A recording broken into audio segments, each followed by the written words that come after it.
જય રામદેવજી મહારાજ, જય સુખરામ બાપુ. જીવનની અંદર અટાણે ભગવાનના હેળોહેળ કળયુગ માણસોએ બેહારી દીધો. અટાણે લાગડ ભગવાનના નામની લોકોએ દુકાનો કરી નાખી છે. આવે ઘટુથી પછી રામાપીરનું મંદિર હોય તો ભલે, ત્યાર પછી ભોળાનાથનું મંદિર હોય તો ભલે, ગણપતિ બાપાનું હોય તો ભલે, ગમે એ ભગવાનનું હોય, લોકોને બધાને લેવાની જ રુચિ થઈ ગઈ. લાગટ ગમે એ ભગવાનનું કાર્ય કર્યા કરે અને 10-15 હજાર રૂપિયામાં ભાંગે, 20-30 હજાર રૂપિયા આવે.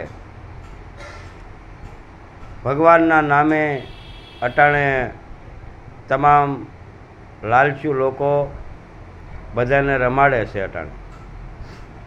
અને કહેવાય કે ભાઈ આ બાપુ બહુ કામ સારું રેડી કરે. બધું તમામ માણસો અટાણે જે વધારે ભગવાનને બહુ માનવામાં એમાં રસ્યા ખસ્યા માણસો છે, એ તો ભગવાન વિશે ખરાબ કરે છે. એટલું કોઈ સાદા માણસો કરતા નથી. એ રીતનું ભગવાન વિશેની ઘણા ખરાને આ બધી ખબર પડી છે. એવડા એ જ લોકો એકાબીજાના ટકા કરે છે.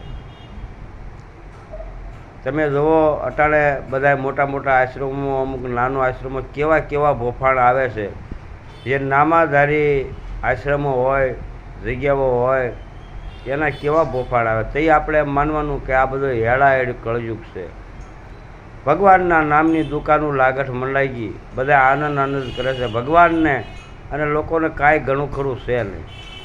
અને જે સાધુ સંતો છે જેને દુકાન નથી માંડી, જેને માયાનો ત્યાગ કર્યો છે, એ કોઈ જાતના કાર્ય કરતા નથી. એને કાર્ય કરીને કે સારું લાગવું નથી. જેને લેવાની રુચિ નથી ને, એ બધા મહાન સંત કહેવાય. બાકી સાધુ બધાને થવાનો બહુ શોખ છે. અમે સાધુ કહેવાય. પણ સાધુ જેને કોઈને 1 રૂપિયાનું આ જીવન કોઈથી ધર્માદાનું ગીનામાં ન નાખ્યું હોય અને સારા કાંઈક કાર્ય કર્યા હોય લાગડ ભગવાનના, એને સાધુ કહેવાય. બાકી તો સાધુ હોય એ અટાણે મટી ગયા. તેમ ભાળો એમ ઘણા ખરા. લેવાની જ રુચિ ભગવાનની ગમે ને તમે જ્યાં જુઓ ને ભગવાનના નામની દુકાનો જ માંડી દીધું. તો હું તો એમ કહું છું કે હજી આપણો આ બધી પબ્લિક સારી કહેવાય. પબ્લિકની જે આંખી ઉઘડતી નથી. નકર પબ્લિકને એટલી ખબર પડી જવી જોઈએ કે ભાઈ આ મંદિર છે, ઓલું મંદિર છે, આનું છે, ત્યાંનું છે. બધું લેવાની રુચિવાળા જ મંદિર છે, તમે ભાળતા નથી. એટલે ક્યાં ધર્માદો કરવો અને જેટલું દાન પુણ્ય થાય એટલું પોતાના હાથે જ કરવું. ગાઉને નીંદ નાખવી, કૂતરાને લાડવા નાખવા, કીડિયારુંને કીડિયારું પૂરવું. કોઈ ગરીબ માણસ કોઈ રોડે ભૂખ્યો દુખ્યો હોય એને આપણે 5-25 રૂપિયા લઈને અને એને ખવડાવવું, એના આત્માને શાંતિ આપવી. આવા પુણ્યના રસ્તો ઘણા છે. ગીંજામાં નાખીને અને ઘરનું બધું હાજુ કરી લે. એવામાં ક્યાંય રૂપિયા નાખવા નહીં.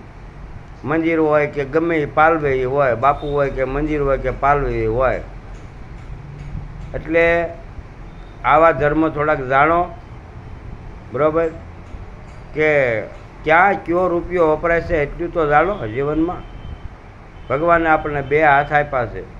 આપણે એને કાંઈ પણ પૈસા આપીએ, આમ આપીએ, તો એ લોકો શું કરે શું નહીં આપણને શું ખબર.